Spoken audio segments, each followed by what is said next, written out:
Hello, everyone, and welcome back to the Son of a Blitch podcast. I'm your host, George Blitch.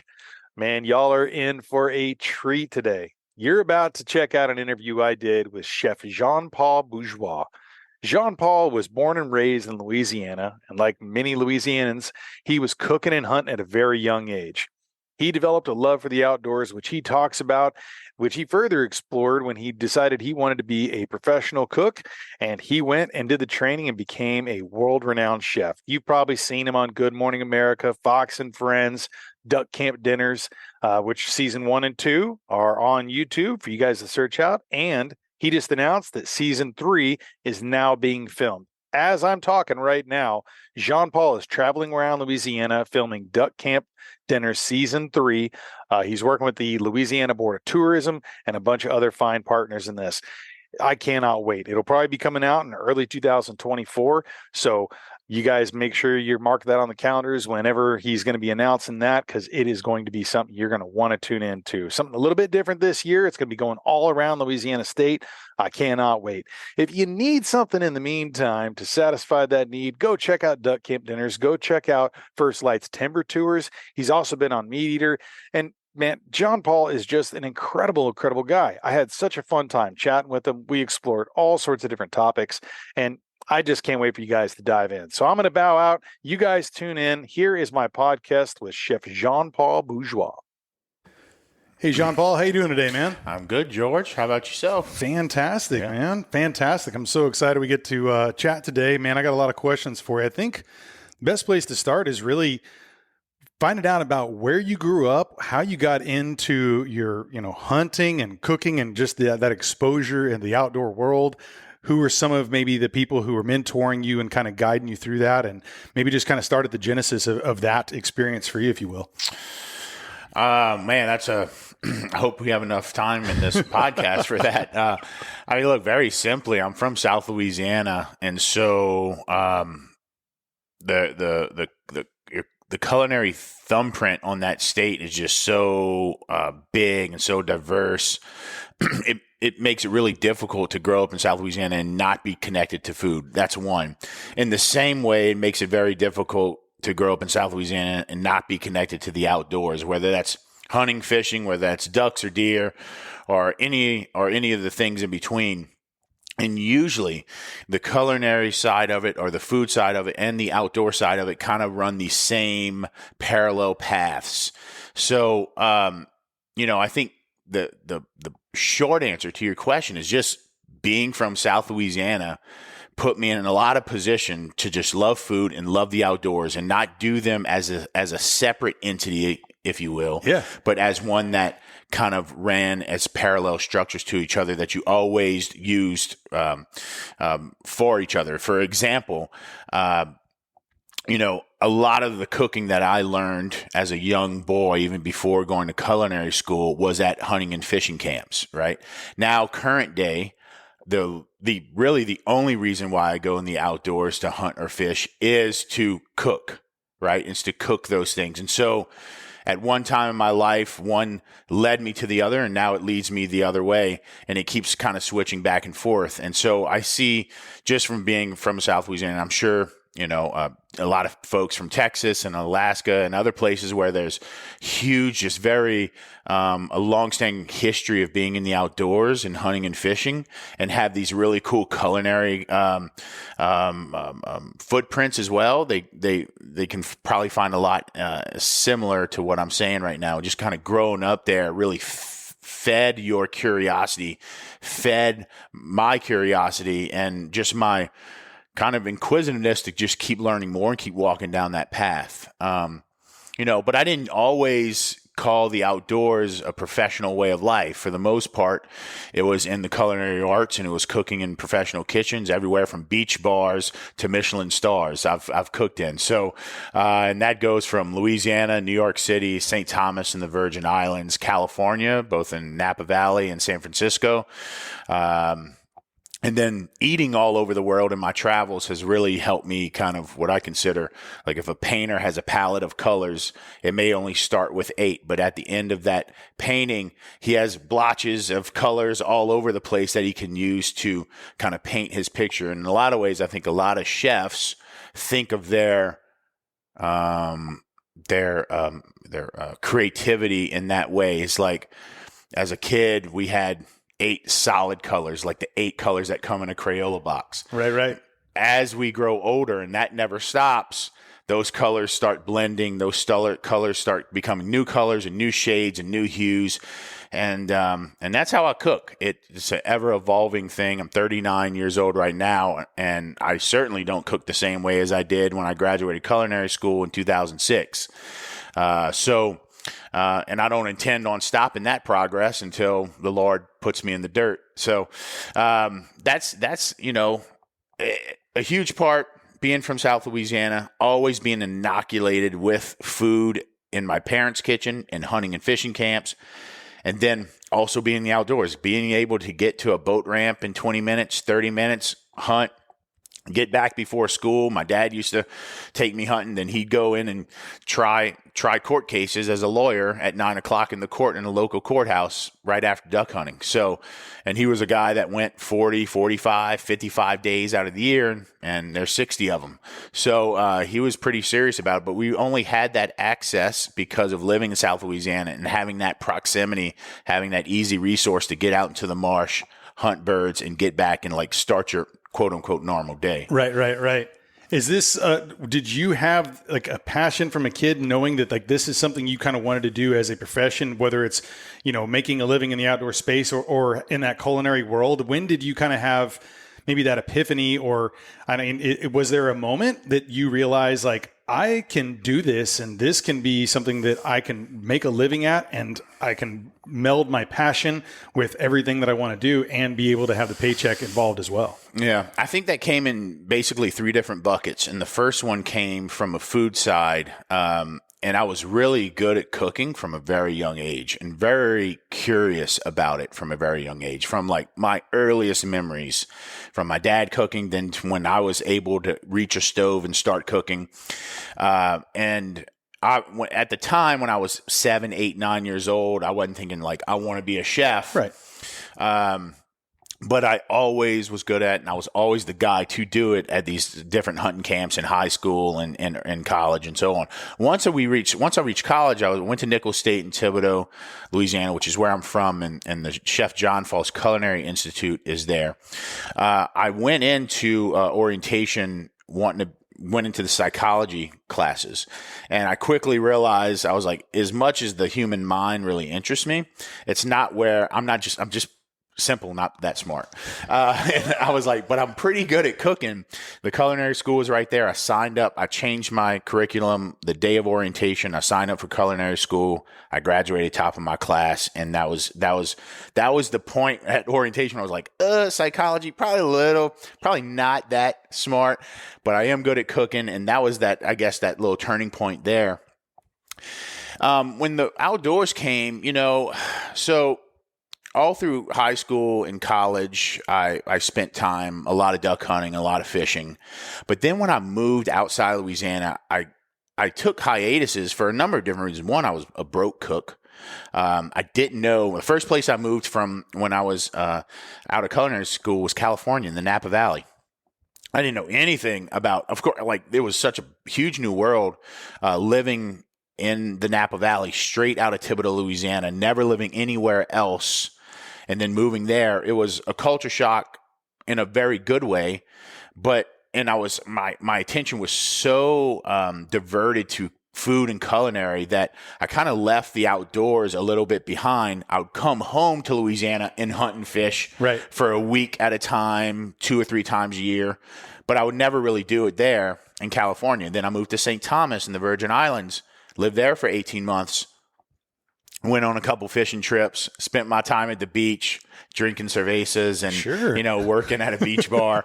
And then I came to New York. And again, that cycle continued. I'd always come back to Louisiana, hunt and fish, and that would be like basically the time off I would take from the kitchen. Right. Then finally, I started getting into more video work. I was on some Food Network things. I would do Good Morning America and live segments, CBS The Dish, Fox and Friends, and so on. I had taken media classes when I got promoted to my executive chef job because there was going to be so much media. Well, look at that raining out there. We needed that here in Texas. Yeah, we did. Huh? We sure did. There was so much media emphasis around my job because it was New York and we were doing a big rebranding, and so they wanted me to take media classes, and so I did, and I was really good at it, and I liked it, and I really and so I started getting into more productions and starting getting interested, meeting more people in the production industry, in the entertainment and media industries, but really focused around food-centric productions there in New York. And I started just getting interested in it. And that's when I had this little epiphany when I was thinking about duck camp dinners. I had created a pilot already of a show that we're still trying to get onto an air somewhere. I'd been part of another pilot for a production around travel and food around the South that never got greenlit. And then finally, I was like, man, I'd always loved duck hunting since the time I was 7 years old, when my dad first took me, and we would go religiously during the season. That's really what that gave me the bug before I was 10 years old, right? And finally, I said, man, you know what? There's this great duck camp that I love to go to, and it's the one that we shot all in season 1. We call it the Hobo Hut or Hobo Hilton. It's now graduating to Hoboville because there's multiple different camps now connected, or structures connected to make the camp. And I wanted to memorialize the place, and I knew it was a special place because we all thought it was that special. We all thought that it was just everybody, all of our friends always wants to go there, but you only have so many beds, so only so many people go. Luckily, I'm the chef, I'm the cook. You got a spot. I got a spot. I got a permanent spot. And so, but selfishly, I was like, man, I really want to memorialize this place. I got this weird fear about getting dementia or Alzheimer's at some point and losing all memory of all the things that I loved and people I love. And so I had this, I wanted to make this show that memorialized this place that we could always go back to, no matter if a hurricane wiped it out or, if we had some friends that went through some hard times, you could always come back to those videos. And that was really the genesis of why I wanted to make that show. Once we made it and I saw the reaction from people, and this is the second bucket. I was like, man, if I can make food and hunting my career, it's never a job. Yeah. That's never a job. And that's just something that that I am fortunate enough to love to do and that can get paid to do. Yeah. And make these productions and do these different things. And I'll never work a day in my life if I could just cook for people and be in the outdoors. And so that was after that first season came out, I saw that we might have something, that there was this spark that said that people kept saying, man, thank you for creating a show that Louisianans can be proud in, because I think at that point there was no show that Louisianans could look like and see themselves in. And I'll leave those names out of like the mass market media shows, but you know what they are. Yep. And no Louisianan that I know like pointed at those shows and be like, that's us. Yeah. It's always been this caricature of us. Right. Right. And so we want to, and that's what we made in Duck Camp Dinner season 1. And that's just from a pure, authentic, non-scripted. Literally, we didn't know how many episodes we were going to do. At first we wanted them to be 8 minutes long. They ended up being anywhere from 16 minutes to 23 minutes long. In creating 6 episodes, we had no structure. We had no idea how to film it. It was me and Daniel Bagby. He was the cameraman. I said, dude, just film everything. We'll worry about it in the edit. We'll fix it in post. The idea was like the life cycle of the duck camp, which is why we started the grocery store and we ended at my parents' house cooking what we caught at the camp. And that was it, man. And people just, that was that second bucket that kind of spurred that enlightenment that like, man, like I could do this. I have I'm good at cooking on camera. I'm comfortable with it. I love being on camera. So like, some people aren't comfortable with admitting that. I am. Like, I'm good with that. I know that's a part of what the gift that God gave me, and it would be almost sinful of me not to acknowledge that, right? Just like He gave me the gift of cooking, He gave me the gift to be able to speak about it and kind of teach it from a visual and verbal way. So, and the other one would be travel, and travel in general is my other main like inspiration, right?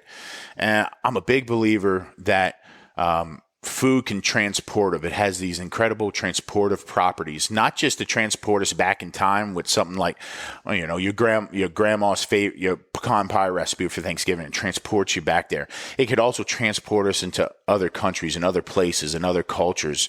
And, that's why I travel. I search for that, so then I can come back home, recreate, and transport myself back into Morocco, into southern Vietnam, into Japan, into Mexico City, into Canada. And I love travel in that way. And so that's my third bucket. And if I could ever, my goal is like to just connect those in a way to where no matter what I'm doing, I'm using the travel and outdoors and food experience and being able to tell that story through different people's eyes and different lenses. That would be what I think. Who knows? That's the mountain I'm climbing now. If I can ever reach that peak, there'll probably be a bigger mountain in the distance that I say, well, I should probably go climb that one. That one looks pretty good. Yep. And I think that's just the drive of me just wanting to create and wanting to, be a part of new things. So. Those good answers, man. I mean, I was very impressed when I watched Duck Camp Dinners. There's 2 seasons that are out now. Yes, sir. And then I guess if we can just give some, maybe a little 1-minute snapshot for people who are wanting to know what that show is, because people who aren't from the South and haven't gone through Louisiana, they might not understand what a duck camp is like. So if you can just give like the super quick overview, and then I'd like to talk about Duck Camp Dinners 3 and what's happening in that, because that's about to kick off here pretty soon. That's right. And if you can kind of go ahead and tell me about what's happening with that. Yeah, Duck Camp Dinners is the life cycle duck camp through the food we eat and the people we share it with. And in South Louisiana, those people are typically your friends and your family, and the gathering place of most places in South Louisiana is the kitchen, whether that be your home kitchen or your hunting camp. And the show in season 1, 2, and 3 explores those duck camps, not necessarily through the eyes of being a duck hunter, but through the eyes of sharing a community of people who are interested in the same things: the culture of Louisiana, the food of Louisiana, the hunting of Louisiana, and just sharing that in this one central place of the duck camp.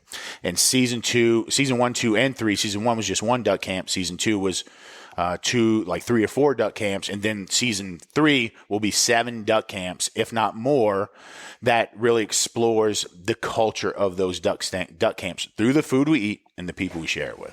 What do you see as like the difference between those 7? Is there going to be something like a variation of like, hey, this area, or just going to be like focusing on these different people? Or is it going to be maybe at this, we're going to focus maybe on, ducks and maybe some fish. And on this one, we're maybe going to bring in, because like in one of those episodes, remember you guys roll up and you're hunting hogs right on the edge there, that kind of marsh. And I mean, there was the inclusion of that as well. So it's not that, when you think about like maybe, ducks, it's not just ducks. You have other things too. And there's deer all around that area. So there's a lot of different animals. And, obviously there's some really great fish around there and some other things in the ocean that you're cooking up. So is that something that you're going to kind of just paint broad strokes, or is there something that you kind of have focused on each one? Or again, is it kind of unscripted? You guys are just running at it and fix it in post. It really is unscripted. We've done our best to say like, okay, here's the camps we're going to go to. Here's the pursuits we're going to go after. But we know these are wild animals. This is wild weather. Things change, and we've become really adaptable to how those things change. Season 3, we've been lucky to partner with the Louisiana Office of Tourism, who's been a huge part of the funding for Season 3, which takes a lot of kind of weight off my shoulders to go and try to sell sponsorships and product sponsors and so on. And I think the reason why is Louisiana as a state, as a tourism board, saw the show as like, oh, wow, like this is a really unique way, authentic way of telling the story outside of New Orleans. Because almost 99% of people fly into New Orleans. Sure. And 99% of them stay inside of New Orleans. And our goal is to say, in a lot of ways, look at all the great things that are happening outside New Orleans. Great city, great town, love the place. Yeah. But there's so much more that goes on. So we're going to be filming at 7 different locations throughout the whole state. In season 2, it was mostly just the Cajun coastline. Right. So the southern part, all the way from the east side all to the west side. This year, in season 3, it'll hit all 4 corners, plus some places in central. It will show a much more diverse hunting culture in terms of the hunt. Because there's wooded areas, there's marshy, there's rice, there's rivers, and so on and so forth. So there's that. And then to your point about second pursuits and third pursuits, we always like to have that. Obviously, it depends on the actual hunting season, what's in season. Feral hogs in season year round. Yep. Red snapper, which we do on season 2, episode 5 or 6. That's in season. That was in season during a certain time that we were filming. So we went do that. And the goal is always to go to those camps and be like, honestly, guys, we just want to do what y'all do. Yeah. Like so y'all are going to set drug lines or trout lines or go hunt raccoons at night or squirrel hunt with dogs. That's what we want to do. We know we want a second pursuit. But what that is, we're game. And I don't care if we've done it before, because, again, the key is to just show that camp culture in a very authentic way, not script, and say, we're just here to follow along and to document. Yeah. And so when you go look back on this 20 years, you look at this episode and be like, I'm proud of that episode. I'm proud of what we did, and they did us right. And that's the goal of the show, is like, we want it to be something that every Louisianan, every person around, every Louisianan and every camp owner can say, God, thank goodness I did that, because now I always have it, just like I felt around season 1. Yeah. Right. But also what we see over and over and over again is people from all around the world, George, that say, holy shit, I know this place. I know those people. I know that food. Because whether it's pheasant camps or mule deer camps or salmon camps down in South Argentina, they have a group of friends that go to a place, pursue something, cook, have fun, make fun of each other. Yep. We all have those places. Typically, I shouldn't say we all, but a lot of us have those places. Right. And no matter if you're a duck hunter or whatever, you see yourself in those shows. And that's only because we keep it 100, man. We don't, it's just, other than where we're going to go and who we're hunting with and what we think we're going to hunt, everything else is, dude, just film the camp, film what happens, like film the jokes, beep out the curse words if we need to, right. Like be responsible, like not go in a boat and drive around with beers, right. Not go hunting. Yeah. We don't do that anyway, but it's like, you want to be responsible in those things, but, it's just, we just don't script it. We found that everything else is scripted, and everything, if you watch hunting shows now and a deer gets shot, it may have that kill shot, but that whole rise up like this, that's all after the fact for a lot of times. Like, that's like, okay, now we need to get the shot. Yeah. Like, there is none of that. There is no like second takes, except for when like I'm just so tired, I'm going through a recipe and I'm saying cauliflower instead of broccoli or something like that. Obviously I'm like, all right. And even so, sometimes we'll put those edits right in there, because that's the case. Like, we're all so tired after that hunt, whether you're filming it or not. Sure. Long days. We all have something to get made fun about. So, but that's that authenticity, I feel like, plays so well, because it is something that everyone can kind of see themselves in too. Who hasn't stayed up too late at camp, whether it's your hunting place, whatever, you're waking up early in the morning, you are tired. I mean, you're dragging ass and you're getting out there, but you're still doing it and you're still pursuing it. And you might say cauliflower instead of broccoli, but whatever, it's fun. Like, you're honest about it, and you're like, yeah, guys, I'm tired today. Yeah. Like, it's been a long day. Well, yeah, it has. And I guess, I kind of wanted to ask more about, like, with season 3, where is this going to end up? Like, I know that, you can see right now, season 1 and 2 on YouTube. Is it going to stay there? Is this something that you're going to have in some other, outdoor networks? What does that look like as far as like moving forward? And, are you going to be taking all of these duck camps duck camp dinners into a new spot? Yeah, great question. So currently right now you can watch season 1 and 2 on the MeatEater YouTube channel.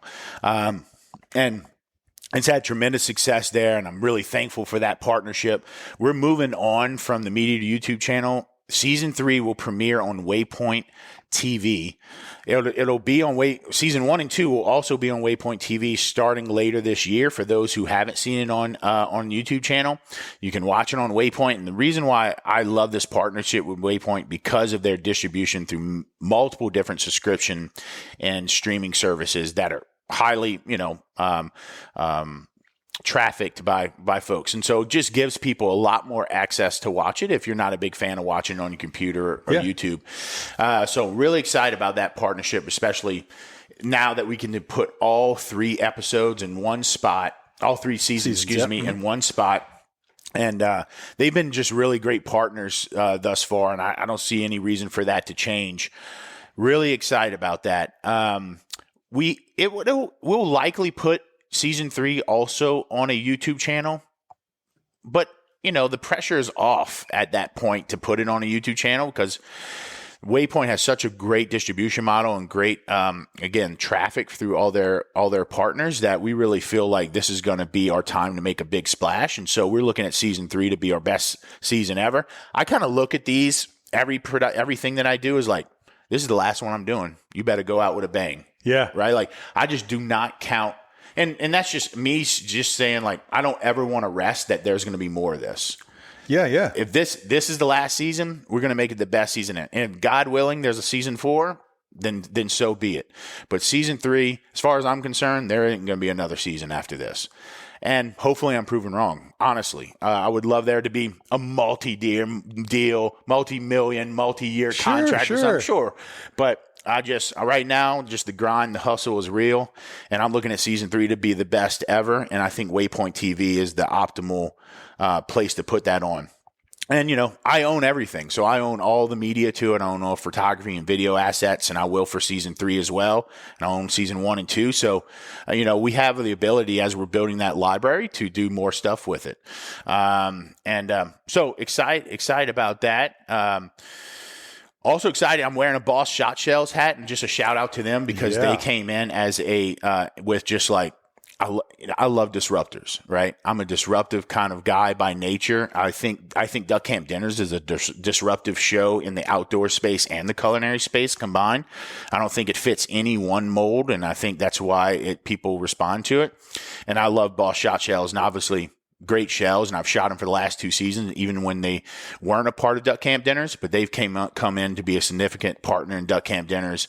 And hopefully that's a long relationship that we can build as disruptors together. How do you define them as disruptors? What was it about them that you felt like kind of felt familiar with that? Well, I just feel like they going the direct-to-consumer route, doing the copper-plated bismuth, and offering business at a price that normal people can buy. Right. I mean, there's bismuth shells right now that are $70 a box. Yeah. Right. $700 a case. Right. That's a lot different from a Boss Shot shell that's copper plated bismuth that you can go direct to consumer. I never had a Boss Shot shell misfire on me or not shoot. Honestly,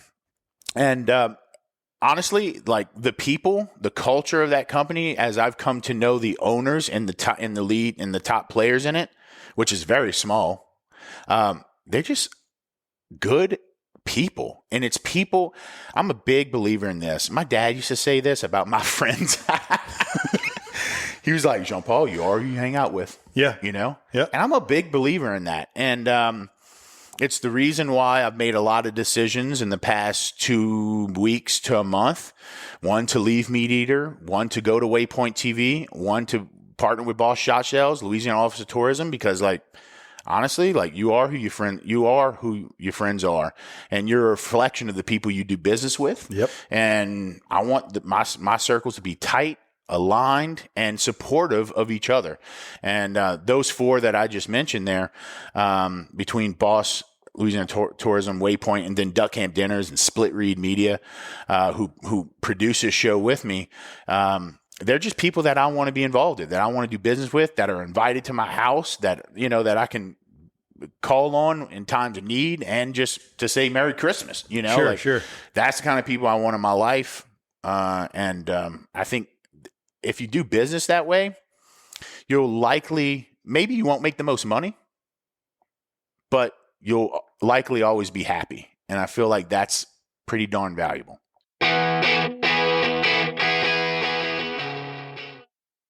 Hey, everybody. Just wanted to take a minute to tell you about Boss Shot Shells. If you guys have not checked them out yet, I highly suggest you go over to their website. Boss Shot Shells offers superior grade, American-made, copper-plated bismuth shot shells that are shipped directly to your door. As a pro 2A family-owned small business, Boss designs every shell for a specific purpose to deliver devastatingly lethal payloads at a price that won't break the bank. Backed by the best customer service in the industry and proudly manufactured at a small facility in Southwest Michigan, Boss stands for American innovation and old school conservation.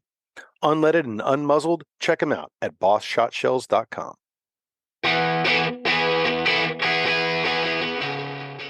Money doesn't buy you that happiness. It can definitely help you out with a lot of things, and obviously life can get expensive, but whenever you can say that you have your integrity, when you can be able to be your authentic self, you can be around people that are very similar and you can vibe with them. It's like you're going to have fun. You're going to have success because you're not going to have those regrets. And money doesn't fix the regrets, right? And you being able to say, I did this, I did it with these people that I like. We have this connectivity. We can build this thing together, whatever it builds to. And I like your idea too, that approach too, of like you're going all in on season 3 too, right? Because that also, not only does it, all those things we just talked about, that authenticity and that connectivity, but it also has that here and now. It's not like it's like the Rolling Stones. Hey, we're going to have our farewell tour, the third one, but it's like the idea that you were really going in and you're saying, I'm here, I'm now, I'm present, I'm going all in, putting everything I get into this. And that's that grind mentality too, where you're like, I'm not leaving anything unsaid on here.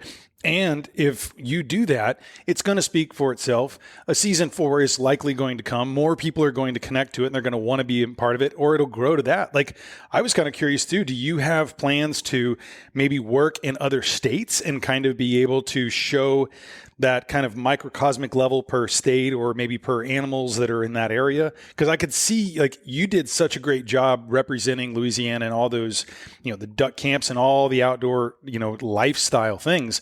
And obviously to the credit of, everyone, following in and loving that, I always wondered if that's like something that you could see yourself expanding on in another area.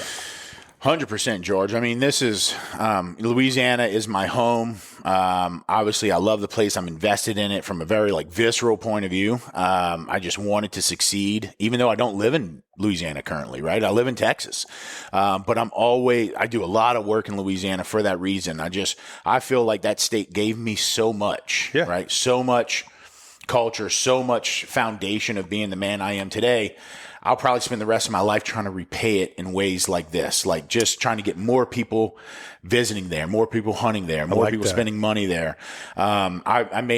Maybe I never live there, so I can't give back my taxes to it, but I can hopefully get more eyes on the state. And hopefully, we look at conservation and land loss and saltwater intrusion and hurricanes, environmental things that happen to that state.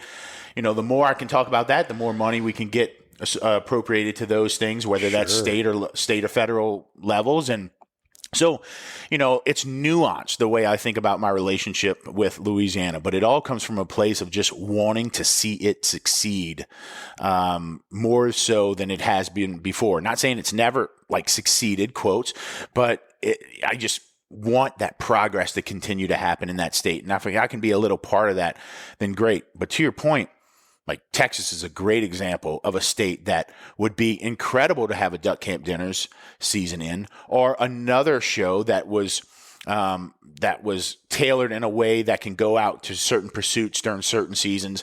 I often talk about Texas, and it's that, other than Alaska, it may be the state that has the broadest spectrum, the biggest spectrum of pursuits that I know of. Yeah. Maybe I can be proven wrong. I'm sure I can. Sure. But from sandhill cranes in the north to fat trout down in Rockport to, even hunting elk in the Southwest to your black bucks, or I shouldn't say black bucks, but the melanistic deer down your way, and all the little, timber hunting in East Texas, there's chupacabras, all of it. Yeah. Well, then you're feral hogs, and then you're axis deer, and then your whitetails, of course. Then you're, public and private, and high fence and low fence, and blah, blah. And it's just so much here to unravel and uncover. And I think that, honestly, I know that in a large part of the country, and I know this just from my past couple of years, that a lot of outdoorsmen look at Texas and be like, oh, that's just all high fenced mutation deer. They're all just farming those deer out. And although that certainly is a business and certainly does exist, sure. That certainly is a thing. There's just so much more. And to not talk about that or not even to like acknowledge that is actually pretty unfair. Yeah. And but it is it's an incredible state. I can certainly see even the duck camp dinners or a spinoff of a show like that happening here. The hardest thing, like I can get, like, I feel good about getting distribution anytime I want now on pretty big levels. I'm connected enough and have done it enough to feel like I can do that. Plus, I have some partners working with me on each coast that help me get into not just domestic, but international stuff, which I think is going to be big in this next year, especially for season 3, to be shown through all over the world. But it's always fun. It comes down to funding, and it's hard.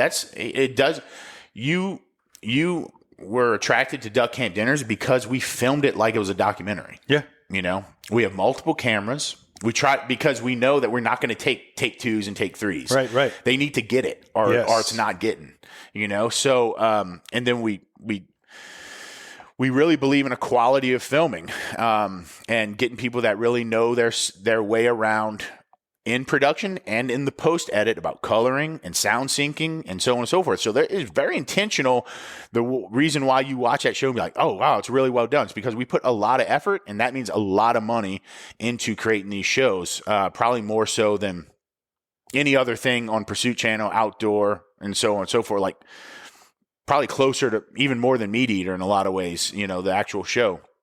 So, those things cost money, and I think that's the hardest. That's the hardest part. Is like, a lot of the brands that I like to work with for duck camp dinners are small Louisiana-based brands. So you can't go to them and ask for $50,000, $100,000. Right. But you also don't want to have 20, 30 product sponsors on a show where it feels like a commercial. You're changing T-shirts every 3 minutes. Yeah. And so you're just, we try. That's been the biggest challenge. We were blessed this season to have Louisiana Office of Tourism come in and say, we believe in it. It checks a lot of boxes for us from a tourism side. And we're able to create great assets for them, both photo and video. But it's the funding thing. And that, don't anybody watching this, I love the show. I do it because I think it's fun. I love hunting. I love cooking. I love being with my friends, but it also is a job for me, and it's a business. Yeah. And so it's got to be a business, or else it doesn't really make a lot of sense to do it. I mean, I at least have to not lose money on it, right? Sure. So anyways, funding is a huge part of it, and partners that believe in the show and that want to grow with the show is obviously a huge part of it. So to answer your question, yes, I absolutely believe it. How we make it, that's going to be another subject, What now? Watch you get all these calls, and you're going to be every single state wants. Okay, now you come over here. I could, but with that, having the Louisiana Board of Tourism behind you, I can't think of a better fit. And being able, and your new distribution network and things, it just sounds like everything is going in such a great way. And I can just see this kind of snowballing because it's such a great way to look at a state and really get a feel for everything of the people, of the food, of the culture, of the wildlife. And I do want to circle back to one thing. When you were talking about the idea of all the different ecological things you have to be aware of, do you feel as you're kind of, the status of you being a representation or a representative of Louisiana in that sense, it feels like you're bringing that, conservational aspect too, and that approach and that educational bit. And I've seen it in some of the other ones. Is that something in season 3 that you might be kind of putting a little bit more focus on? Hey, this area over here, this marsh is in danger because of X, Y, or Z. Do you feel like there's some responsibility on your shoulders to make sure that you are equally representing all those things and the perils too, and the attention that we have to focus on this so that we keep these resources? Is that something in your mindset? Yeah, 100% almost all the time, almost every day, whether I'm filming or not, that's in my mind, especially as it pertains to Louisiana. And I'll give you a perfect example. This is in real time right now. We had to go. So I leave on Sunday to go shoot our first episode of season 3 in West Louisiana on a teal hunting. Basically teal season right now, just opened today.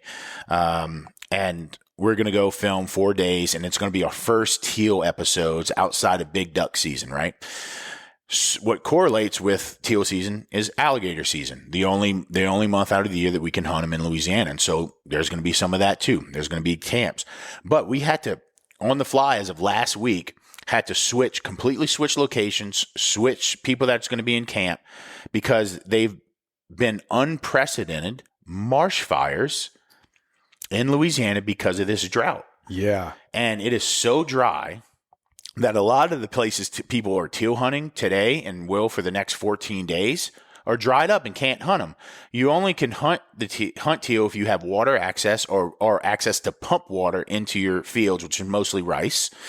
And there was a big marsh fire that happened a mile away from where where we had planned for months to hunt. It had destroyed all the electrical infrastructure for that camp.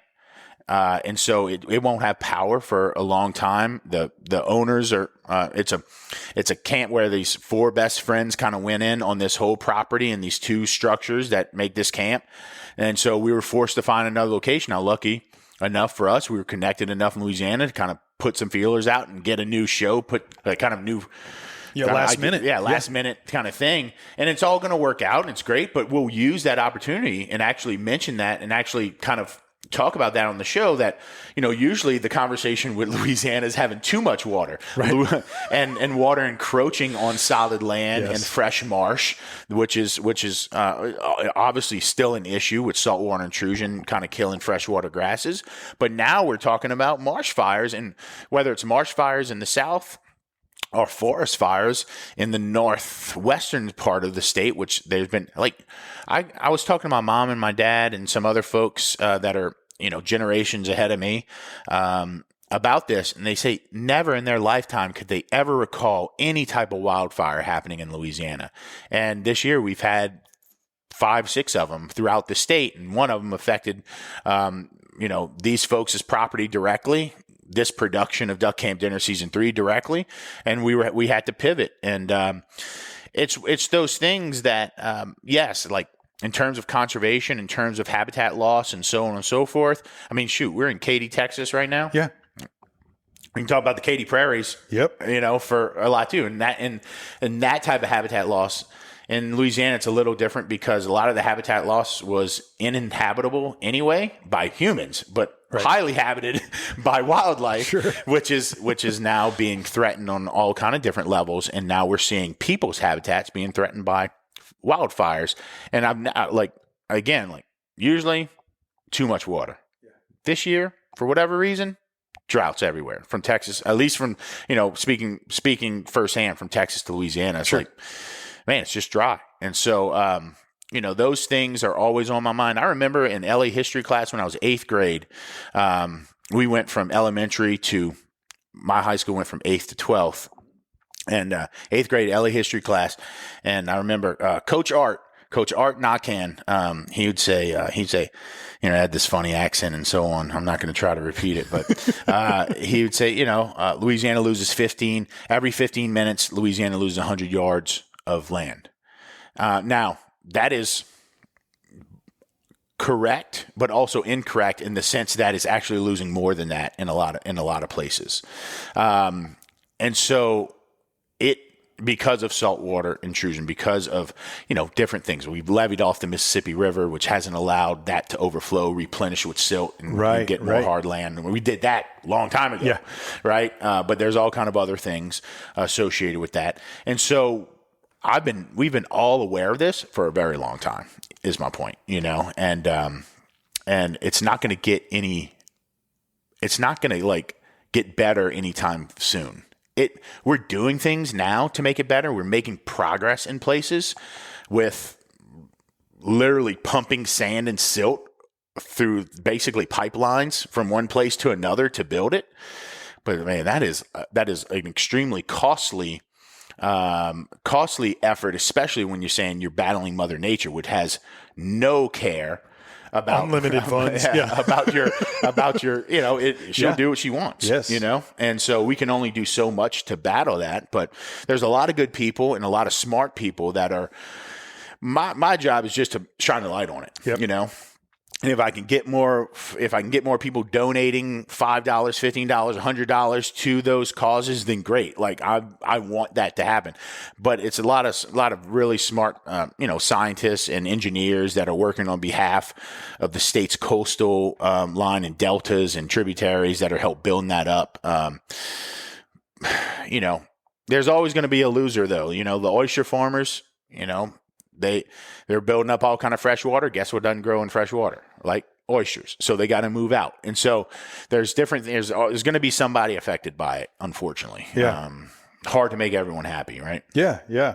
But I'm glad that you're shining a light on that, and because it is something. I mean, every area has something. There are species that are going through problems wherever it may be, and we need to be able to kind of look at that and what kind of resources that we need to work with and bring people together to have that awareness. Because you want to be able to keep those wild places wild. You want to keep those animals there, and you want to be able to keep this lifestyle. Because there's been areas where historically, even in Texas, like where I hunt turkeys, they were wiped out. They were overhunted, and you had to reintroduce them because somebody took the effort to bring back these species to be native.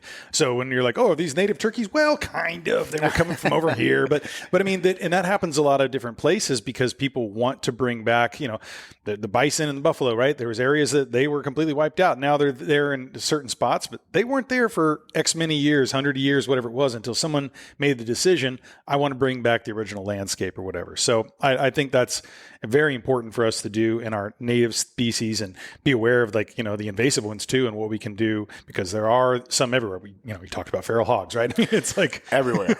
Everywhere. Used to be like they said, it's not if, or not when, it's if it or whatever, it's the other way around. But it's like they were going to be everywhere, and they are. It seems like now it's when. Yeah. Though, yeah. Right? It's going to hit that next county. I think they finally said it's like every county in Texas, because there was like one holdout that was like, no, I don't know. Did they build a wall? I don't know what they did, but they dug under. So now they're there. Bunch of guys with ARs at night, just like anything. We will defend this county. I kind of want to go to that camp for a day, see what that looks like. That would be interesting. Some good eating, right? Good characters. Call up Jesse. Hey, man, let's cook some stuff.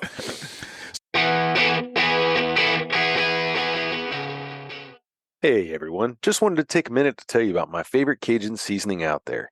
About 15 years ago, I was gifted with some Slappy Mama seasoning, and there has not been a day since then that I have not had it in our kitchen, whether it's at the house or at the ranch. Heck, I've even sent this all around the country as gifts to friends. It is by far my favorite seasoning out there. So let me tell you a little bit about Slappy Mama. Founded in 2001 by the Walkers, Slappy Mama brings the soul of Louisiana cooking to life. It was there around the Walker family kitchen table, deep in the heart of Louisiana, that a family came together to capture the taste that they grew up loving, all with the goal to share it with future generations. Now today, the Slappy Mama brand has evolved into a masterpiece of flavor with its new look and expanding line of products, ranging from original spices to fry batter, classic meal mixes, and more. And as a leading producer of authentic Cajun seasoning, they knew that they needed to branch out in new exciting avenues into the Southern cooking world, and they've done just that. You can check out their seasonings, their sauces, and in fact, you can even buy a cookbook that they put out as well, talking about what to do with all their amazing product lines.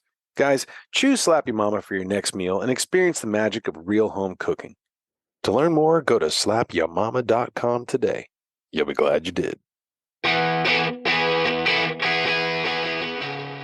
So I had a couple other questions, and one is admittedly self-serving. I'm going on my very first teal hunt next week, and I know that I'm going to be able to bring back a lot of meat, and I want to just ask you, because one of the things I do is I interview a lot of different chefs, every single wild game chefs every single fall, and give a little bit back to people who want to learn about, what to do. So if let's say I've knocked down, 5 teal, and I want to try to, cook this the best way to where my wife Meg and our daughters will love this, what would you suggest as far as preparation? What do you suggest is like, hey, this is the one that I like the best? Because I know we can go all over the board and all the different types of different ways we could do this, but let's go ahead and, give the listeners and me some ideas on what you would do. You got teal in the cooler. What are you doing then? Yeah. So let's just set the table. It's September here in Texas. It's not cold, yes. Right? And it may be 70 degrees, maybe if you're lucky in the morning. So the first thing during teal season, and you may get made fun of or looked at funny, but if you're really serious about wanting to make sure that is the best it can possibly be when it gets to your table, especially during teal season, that bird's going to go get retrieved. It's going to come back into the blind. The worst thing to do is just pile them up and let them sit in that blind like they're going to be there for an hour, 2 hours and thing. If you can, if you're willing to do this, at the very least, open up its chest cavity, its feathers, if you will. If you were going to breast a duck, get your thumbs in there and spread that out so it can start cooling. Right? And bring a little cooler with some ice packs in it and just put them in there. Even better, if you want to just gut them right out into the field, open up that chest cavity and reach in there and pull the guts out, then put them in that cooler, even better, because it's just even sitting in that hot pile, they won't go bad, but they're certainly not going to be the best they can be. They're not going to go better, right? They're not going to go better. That's a good point. That's a good way to put it. They're not going to go better like that. And one of the biggest things about wild game, and especially waterfowl, is that people say they taste irony or ducky and they can. And that a lot of the reason is because they haven't been treated correctly at the kill point. But especially when you're hunting warm weather environments, early season stuff like teal or early season goose, even worse, right? The bigger the cavity, the bigger the animal, the more it's going to retain heat. Teal are little birds, not, maybe 3 times the size of a dove. So it'll get cooler faster, but still when you're hunting 75, 80 degree weather, it's only going to get 75, 80 degrees. You know what I mean? So if you can bring a little soft cooler with some ice packs in it, even if you don't pull the guts out or spread put them on top of the ice. Start to get that cool down. That's your first step to getting the best possible you can at the table. Now, teal are synonymous with just being great eating birds. They're not as red, not deep as red like a mallard would be. So they're not as quote unquote ducky as some people will like it. And if you do that first part, you'll likely succeed in the rest because you've treated it so well. You can put them on a short little brine if especially for first time eaters. Just make a simple little saltwater solution, not too salty. Let a little bit of that osmosis happen and kind of pull some blood out, if you will. Again, especially if you're just doing a quick grill for the family, that might be a good way to introduce them slowly to that. I would say that's more important for bigger ducks or geese or something to do that. But for teal, again, not knowing your family's feeling towards all that, it could be helpful. Man, I do this. So on the second season, the last episode, I make this apples and bacon and bourbon dish with speckle belly geese. And I make that at a lot of camps now, that duck dish. And people always tell me, oh, it's the best duck dish they've ever had. That's something my dad used to make a lot with all the birds that we shot. And I've kind of chefed it up just enough to make it my way.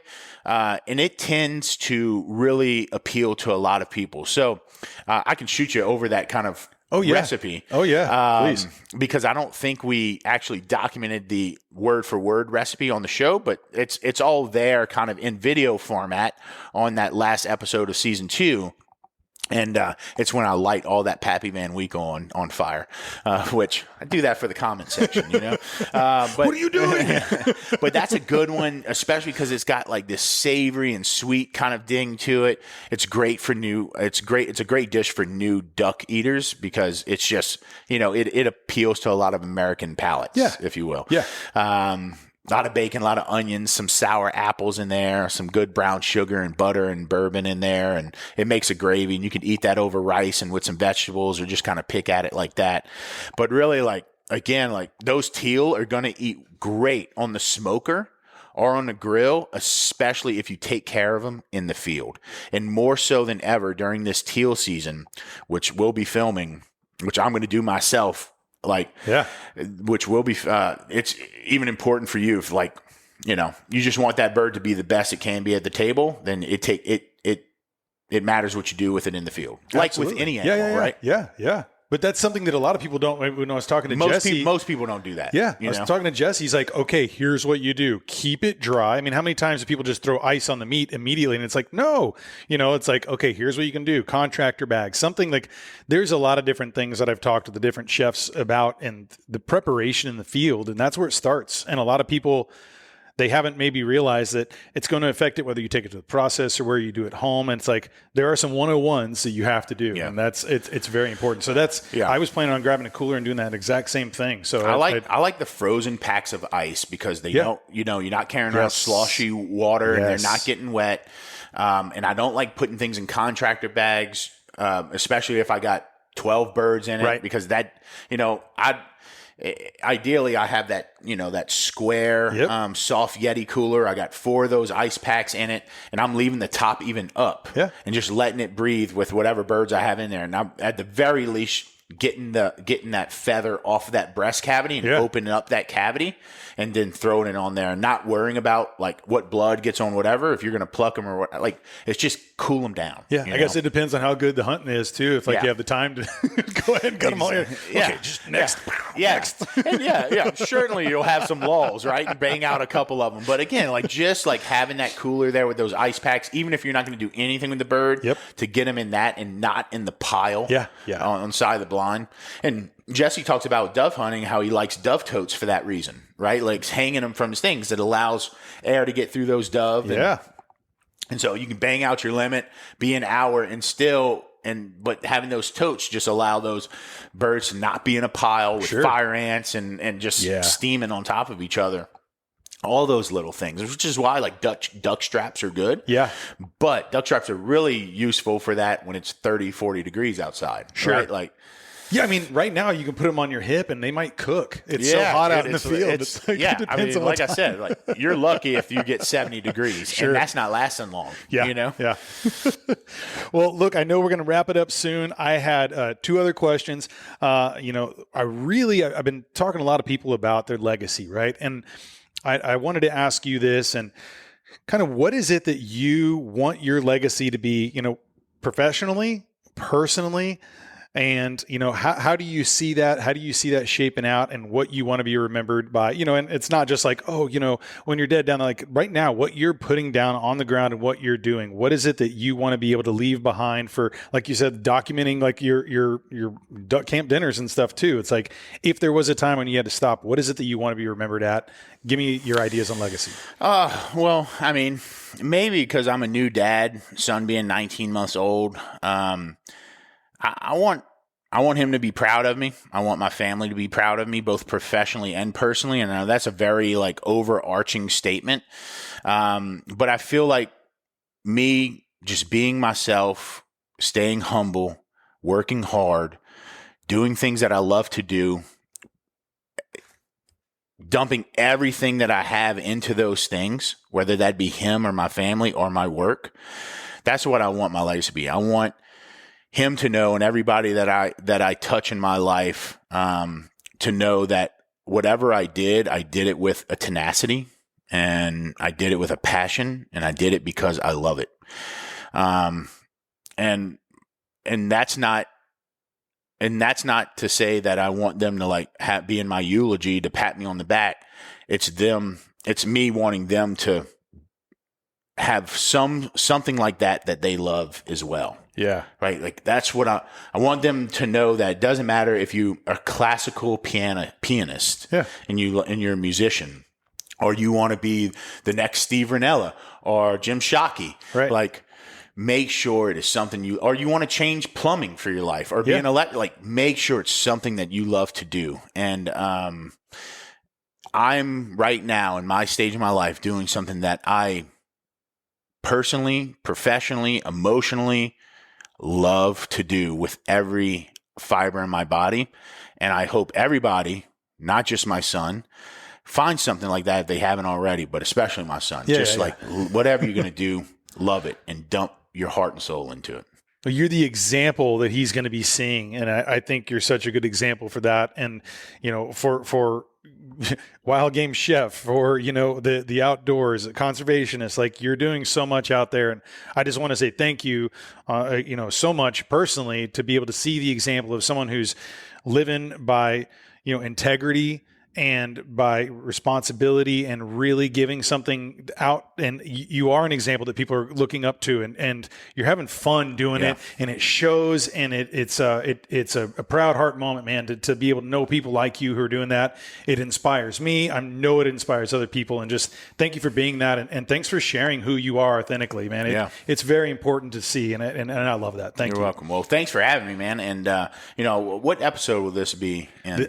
This will be, let's see. I think we're looking at maybe 35 or 36. All right. See, I'm on like that first third of many thousands of episodes down the road for you, I think. And I think I've watched a number of your episodes so far, and I feel really proud just to be invited on this. So thank you. So thank you for having me. And especially since we're just an hour apart from each other, we should, maybe it's not a podcast, but maybe it's a duck blind. Or it's hunting at the ranch. Get you a melanistic deer. Yeah, man. The turkeys are great in Central Texas, man. We'll call up Jesse. We'll go and do it up. Cool. Yeah. Thanks for having me, George. You're welcome. You're welcome. Hey, and one last thing. Where can people follow your adventures, your stories? I know you got your Instagram channel, your website. Let's just go ahead and throw those out there for anybody who wants to go ahead and follow your journey. So most of my social media is happening on my Instagram, which is Chef Jean_Paul. That's JEAN_Paul. And like I said, season 1, 2, and 3 will all be on Waypoint TV. Season 1 and 2 coming later this year, and season 3 coming in roughly July of 2024 is what our goal is. The Delta Waterfowl Expo is in late July in Baton Rouge, Louisiana. Oh, how great is that? That's awesome. So our plan is we want to release some episodes before that and some after, have a nice big presence there, be able to shake hands with Louisianians and people from all over the duck hunting community there. So if you haven't been to the Delta Waterfowl Expo, I'd say definitely check it out. It's in Baton Rouge, Louisiana this year, and I just couldn't be more excited to have it in my home state and get to see all the people that have followed the show and followed my career. So if you're going to follow me on Instagram, you might as well follow me in real life and come say hello in July. Absolutely. Well, I will be there, and this time I won't just be waving at you. There you go. You need to carve that out for sure. And for those who don't know, I ended up being in Little Rock there this last year, and it just happened to be on our way up with my wife Meg and I and our youngest, and we just stayed there as like a little halfway point to Tennessee. And then I'm looking at all these people walking around. I was like, what's happening? My people are here. I was like, yeah, it's the Delta Waterfowl. I was like, oh yeah. Brent Reeves is like, are you going? I was like, I didn't know it was even here. And then I'm looking through and I'm like, no way. Jean-Paul's there too. And so, but you were busy doing, I was cooking you were cooking them up. Yeah. So we got to be in the same room and wave at each other for like 25 yards away. So now we're here full circle, and I will be there in Baton Rouge to support you and to check that out. And a great group of people at Delta Waterfowl. Sure is. So, hey man, thanks again. And looking forward to having you on again someday. We'll talk more about the next thing you got going. Let's do it, George. Thanks, man. Cheers. Take care.